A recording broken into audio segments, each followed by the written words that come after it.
천수천안 관세음보살님께서 모든 중생들을 보살펴 주시듯이 저희들 또한 살아있는 모든 것 위에 행복이 있고 평화가 있고 안락이 있게 하겠습니다.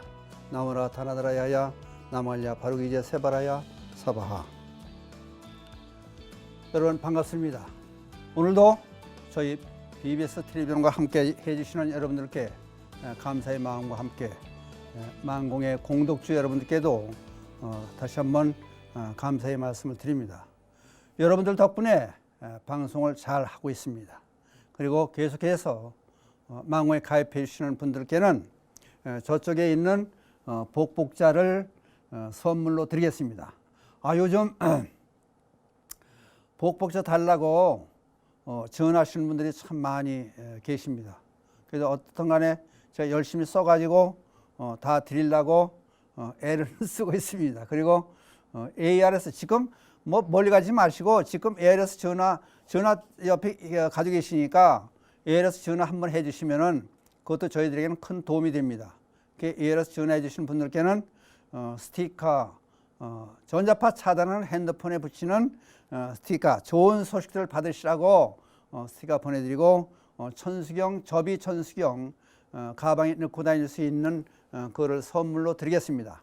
그러니까 뭐 선물을 받고 주고 그것보다 중요한 게 아니라 불교방송 만공에 가입한다는 얘기는 결국은 불교방송과 한 식구가 되자 그런 얘기가 됩니다.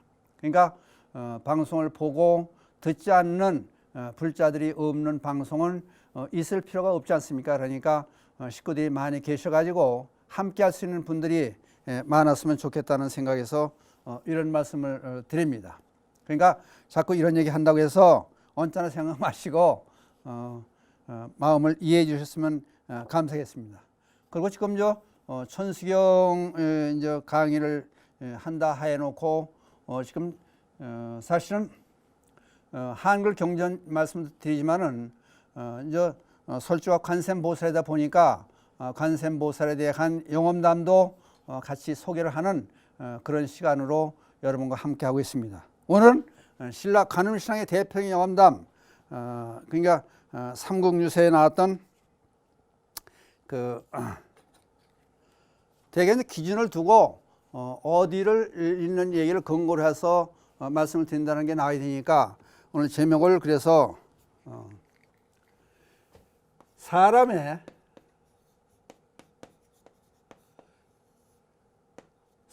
일생이란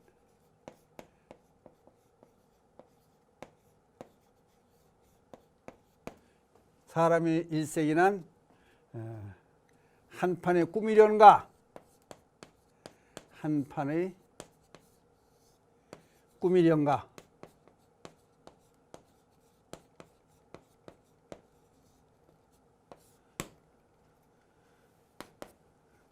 뭐 굳이 제목을 붙인다면은 사람의 일생이란 한판의 꿈이련가 이런 타이틀을 가지고 여러분과 시간을 함께 보내려고 합니다. 대개 그렇잖아요. 사람의 삶이라는 것은 불교에서는 스케줄이 커요. 장소리로 봐서는 3,대천세기를 얘기하고 시간으로서는 겁을 얘기하고 4억 3,200만 년을 한 단위로 보니까 시간도 그렇고 공간적인 개념도 그렇고 엄청 이제 크게 스케일이 크게 놀아요. 요즘 말 하면. 그러다 보니까 우리의 100년 삶이라고 하는 것은 잠깐 또 우리 살다 보면 그렇잖아요. 지나간 일들을 생각하면은 한방 꿈처럼 느껴지지 않습니까? 그러니까 풀잎에 맺혀진 이슬이요, 번쩍하는 번개요, 그런 얘기도 같이 하는데 우선 여러분과 잘 아시는 조신이라고 하는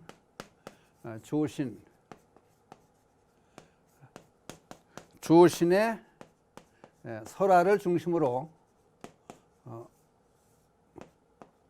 말씀을 드립니다. 물론 근거는 삼국유세에 있는 말씀을 근거로 해서 근데 조신이 무슨 일을 했었냐 하면은 서라벌에 있는 서라벌 경주를 얘기하죠.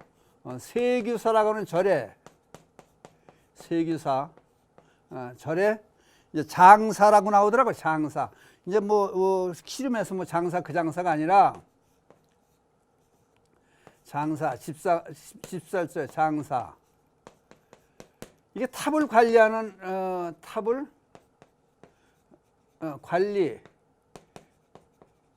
관리하는 곳이라고 그래요. 탑을 관리하는 곳인데 이 설라벌 세규사의 장사가 지금 어디 있냐면은 명주 땅이라 그래. 명주인데 이걸 해석해 양양이 아니냐 그래요. 요즘에 양양 그러면은 여러분들 얼른 생각나시죠? 양양에 뭐가 생각나요? 낙산사가 있죠. 낙산사. 그건 물론 관음도량이고, 그러니까 명주 땅 이쪽에 낙산사 가서 법당에 가서 이제 기도를 해요. 조신한 분이 스님이에요. 기도를 하는데 불심이 조금 부족했던 점도 있겠죠. 그러니까 여기 상글에서 나오는 거 보면은 김헌공, 옛날 이름은 이상해. 요즘 이름하고 좀 틀리는 점들이 많아요. 김헌공이라고 하는 사람이 지방 태순이 있는데 이제 군수나 마찬가지죠. 거기에 딸을 조신 스님이 한번 보고 한눈에 간 거예요. 사모하는 마음이 생겨서 관음보살께 기도를 해요. 김은공의 딸과 인연을 맺게 해 줍사하고 기도를 열심히 기도를 드려요. 근데 아마 여기 이제 지금 어제 낙산사라 했죠. 낙산에 왔다 갔다 했던 명이 아마 김은공의 딸이. 근데 하루는 찾아와가지고 조신한테 찾아왔어요. 찾아서 하는 얘기가, 저도 스님을 처음 뵙고 연무의 정을 느껴서 잊지 못하고 그런 입장이었었는데 아버님의 권유를 해서 결혼했다는 거예요. 마음에 없는 결혼을 해서 용감하게 오늘 도망 나와서 스님한테 도망 나왔으니 우리 도망가서 같이 삽시다. 딸이. 그래서 둘이 같이 조신 스님하고 둘이 도망을 가요. 뱀을 조금 사져온 거 이제 가지고 그걸 이제 살림 미천 삼아 가지고 이제 도망을 가는데 아무튼 50년 동안 같이 살아요. 근데 이제 이게 우곡현이라고 하는, 뭐 지금 지명이 어딘지는 잘 나오지 않아요. 우곡현이라고 하는 곳에 집을 어려놓고 둘이 살면서 애는 또 5명이나 나요. 다섯 자녀를 둬요. 그러니까 일정한 직업도 없고 재산도 물려받은 것도 많지 없고 도망 나온 입장들이니까 어렵게 사는 거죠. 사는데 이게 또 일이 이상하게 되려니까 5아이 중에 한 아이가 죽어요. 죽고 4아이만 남는데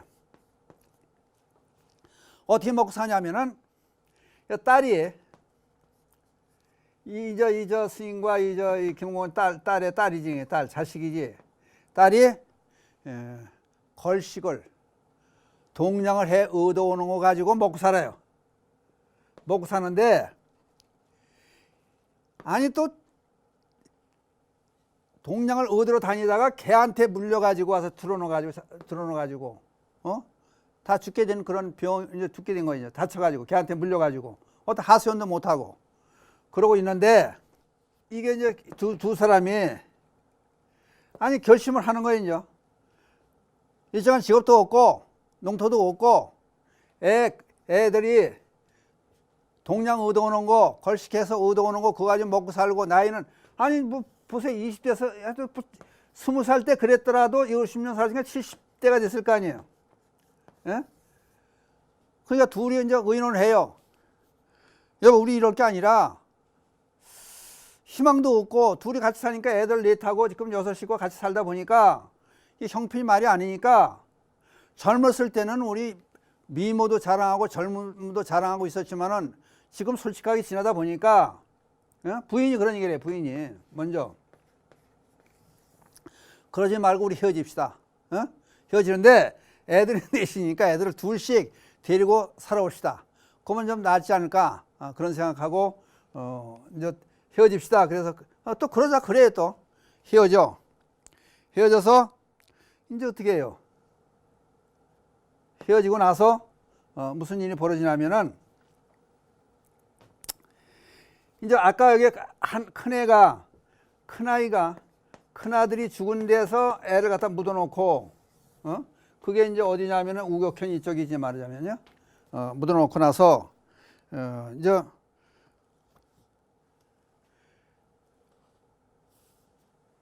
여기 얘기를 이제 복잡하게 뭐 둘이 사랑 얘기 자꾸 해봐요. 그러니까 나오는 삼국유사에 나오는 시를 하나 소개해 드릴게요. 시. 삼국유사 시까지 나오더라고. 무슨 시가 나오냐면은 이제 이걸 다 두 사람의 일평생을 잘 표현을 해요. 잠시 즐거울 때는 한가롭더니 어느덧 근심 속에 늙어졌구나. 좁쌀밥이 좁쌀로 된 밥이에요. 좁쌀밥이 다 되기 전에 인생이란 한낱 꿈인 줄을 깨달았구나. 그 이제 좁쌀밥 얘기가 나오는 게 삼국유사에 나오는 얘기, 좁쌀밥 얘기가 나오는 게 뭐냐? 중국 고사에 무슨 얘기가 나오냐면은 황량몽이라는 얘기가 나와. 황량몽. 그럼 꿈몽샤죠. 그럼 지금 인생은 한판의 꿈이로다 하는 그런 주제로 얘기하니까 이게 이제 거기서 연결돼서 얘기하는 거예요. 여기 중국고사 황량몽이라는 데 나오면은 누가 등장을 하냐면은 노생이라고 하는 젊은이가 등장하는데 도사라고 하는 도사 여몽이 나와. 여옹이란 도사가 나오는데 주막집에서 둘이 묵어 있다가 이 노생이라는 젊은이가 신세 한탄을 해요. 저도 출세하고 부자가 돼서 좀 예쁜 마누라를 얻고 행복하게 잘 살았으면 좋겠습니다. 그렇게 이제 신세 한탄을 하고 희망사항을 이제 넋두리처럼 도사 여옹한테 털어놓는 거예요. 이제 자칭 도사 이 사람은 여옹은. 그랬더니 이분이 가지고 있는 목침 비고자 하는 벽에를 주면서 이걸 베고 지금 주막에서 좁쌀 밥을 뜸을 들이고 있으니 요게 뜸이 드는 동안 밥이 되는 동안 한심 자게 그러고 벽에를 줘요. 여옹이란 사람이 도사가 벽에 주고 한심 자라 그래. 그러니까 잠이 들었어요. 잠이 들어서 깜빡 잠이 들었는데 잠 속에 멋있는 여인을 만나 가지고 출세를 해. 그래서 대골 같은 집에 살게 되고 자식도 거느리고 이렇게 살다 보니까 과거에도 급절하고 출세를 해서 고위직에 높은 직위에 올라가 있어요. 올라가 있다가 모함에 빠져가지고 또 자천됐다가 다시 또 살려서 와 있다가 그러다가 결국은 나중에 어떤 일이 벌어지냐면은 이 영모로 몰려가지고 죽게 돼요. 이 노생이라는 사람이. 그러니까 한평생을 잘 살다가 결국 뭐 부경화를 잘 누려보다가 마지막 가서는 안 좋은 일이 생기니까 어떤 생각을 하냐면은 이왕이면은 내가 이럴 게 아니라 멋있는 여자 만나가지고 출세하고 명예 얻고 그리고 사는 것보다 차라리 시골에서 농사 짓고 조그만 땅덩이 그냥 해가면서 그럭저럭 그냥 그 세운이나 보내면서 살았으면은 그랬으면 좋을 거 가지고 이게 잘못됐구나 하는 걸 후회를 해요. 그러고 있는데 보니까 밥 먹자고 깨워요. 그러니까 요 벽에를 여옹이라는 도사의 벽에를 비고 자는 동안에 한평생을 사는 거예요. 그리고 나서 경험을 한 거예요. 그러면 나 이런 허황된 꿈은 꾸지 않고 멋있는 여인이고 부귀영하고 다 싫다. 이제 그런 얘기가 거기에 나오는 얘기가 좁쌀밥이라는 얘기가 거기에 나와요. 이제. 그러니까 그게 삼국유세 이걸 이제 따다가 중고세는 황량몽이라는 얘기를 따다가 좁쌀밥이 여기 등장을 하는 거예요. 그러니까 좁쌀밥이 다 되기 전에 인생이란 한낱 꿈인 줄 깨달았구나. 수신의 자잘못은 먼저 성의에 있는데, 이제 수신은 처세를 어떻게 하느냐, 수행을 얘기하겠죠. 자잘못은 먼저 성의에 있는데, 호라비는 미인을, 이게 이제 인지상정이죠. 호라비는 미인을 찾고, 도적은 창고를 꿈꾼다. 도적은 그저 폐물이라든지 돈이 많은 그런 창고를 꿈꾼다. 어찌 가을에 청야목만으로 때때로 눈만 감아 청량이리라. 그러니까 한낱 꿈인 것을 어떻게 하랴. 이제 그런 후회되는 얘기들을 이 조신의 얘기를 비유해서 여기 이제 황량몽이란 시가 있던 고사를 중심으로 해서 시를 지어가지고 삼국유세에 있는 얘기를 지금 들어서 예를 들어서 해준 거예요. 근데 어떻든 간에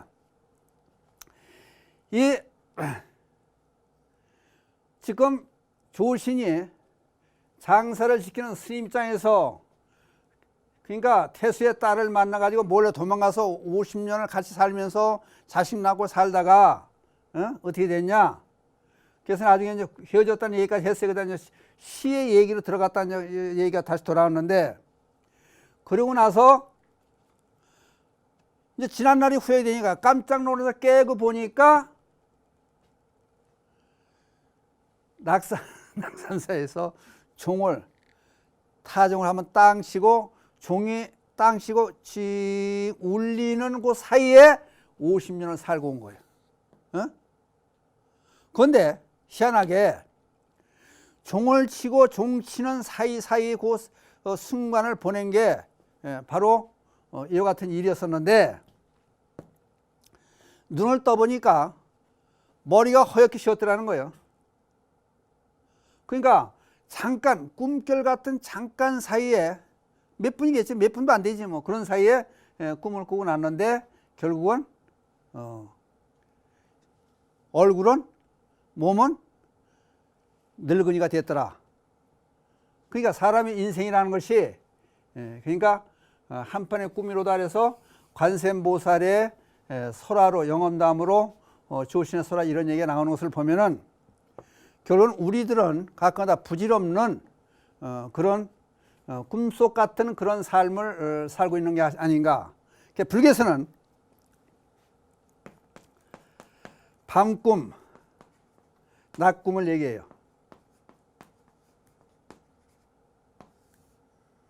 밤꿈, 낮꿈. 밤에 꿈을 꿔요.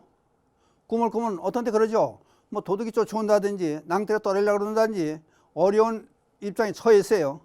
그러면 어떻게 해요? 가위가 눌렸다 그러죠. 신음소리 내고 끙끙거리고 막 고통 속에서 그러면서 꿈을 꾸고 괴로워하는 거예요. 이게 밤꿈이에요. 그러면 고통에서 벗어나는 길은, 사람 참 희한해요. 고통에서 벗어나는 길은 꿈을 깨면 돼요. 예를 들어서 어려운 일을 당했다든지 도둑이 쫓아나든지 짐승에 물린다든지 그런 일이 있을 때 꿈속의 일이니까 꿈만 딱 깨면 아무것도 아니에요. 깨면은 그냥 없는, 실제 있지 않는 그런 얘기들을 밤에 꾸는 꿈이에요. 근데 우리들은 밤에 꾸는 꿈도 깨지 못해요. 깨지 못하고 밤잠 속에서 자기 가위를 눌린다든지 고통을 받는다든지 뒤척이면 잠을 못 자고 신음을 하고 어떤 사람은 소리를 지르고 그렇게 살아요. 근데 우리는 낮에도 꿈을 꾼다는 거예요. 낮꿈. 이게 이제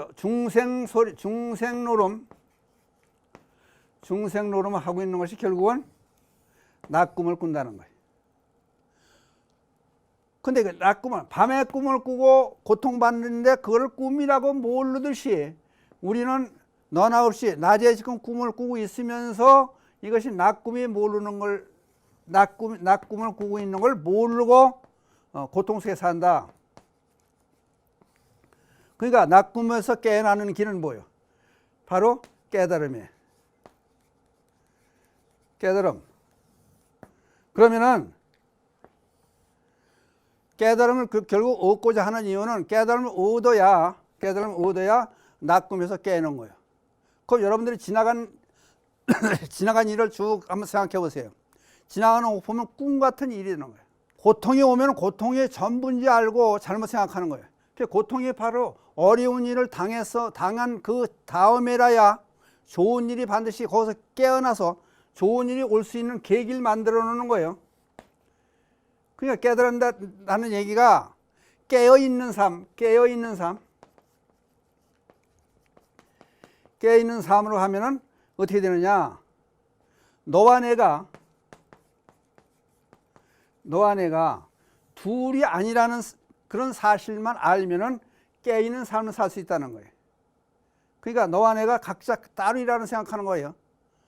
몸과 마음이 우리는 이게 몸과 마음이 몸이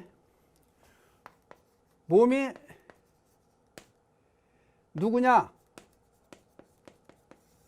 불교 핵심 사상 그래. 그럼 몸이 내 거냐?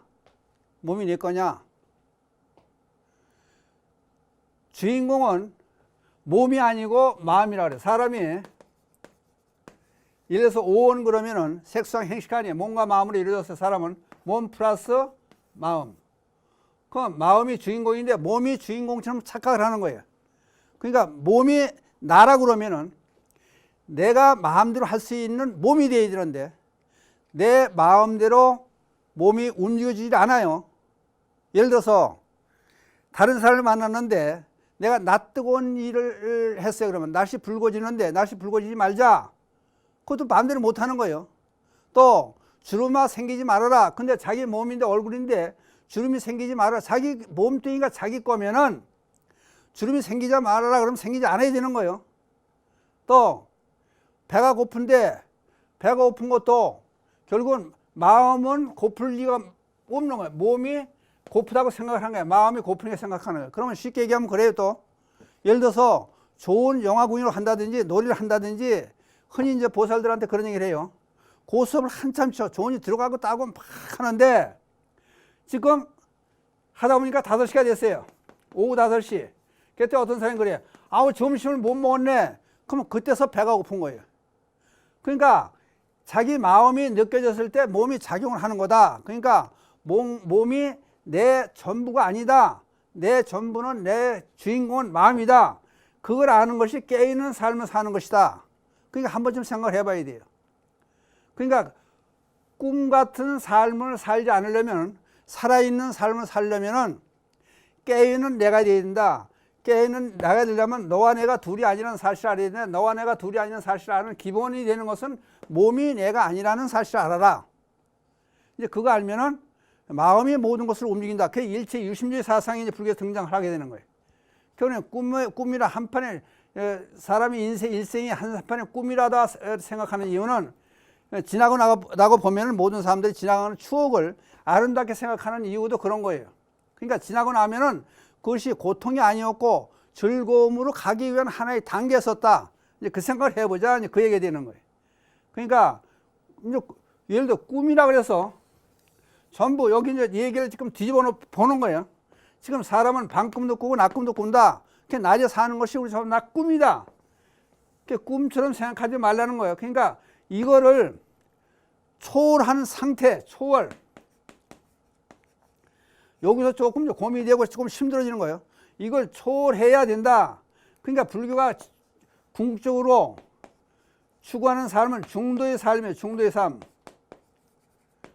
그러니까 초월하는 삶에 이걸 세상사 전부 꿈이다. 거기에 매서도 안 되고 또 진짜다. 거기에도 매서 안 되고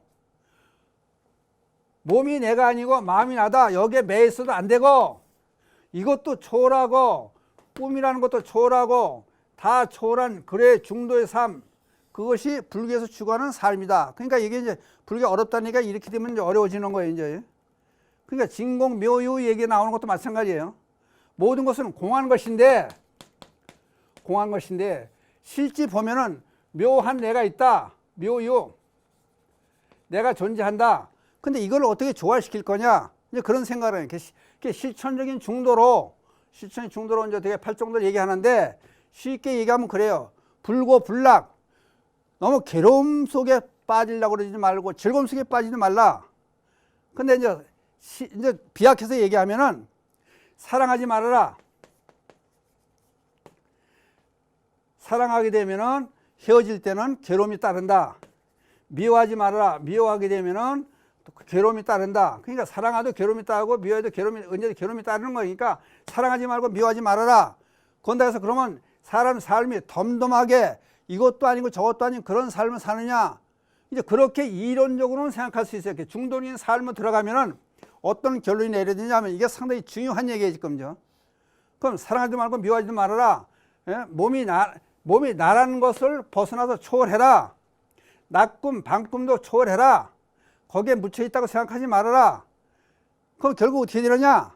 이제 결론은 사랑하지 말고 미워하지 말아라. 그럼 어떻게 하라는 얘기냐? 실천이 중도에서는 사랑해라. 그렇게 되네, 사랑해라. 이게 이론으로 따지면은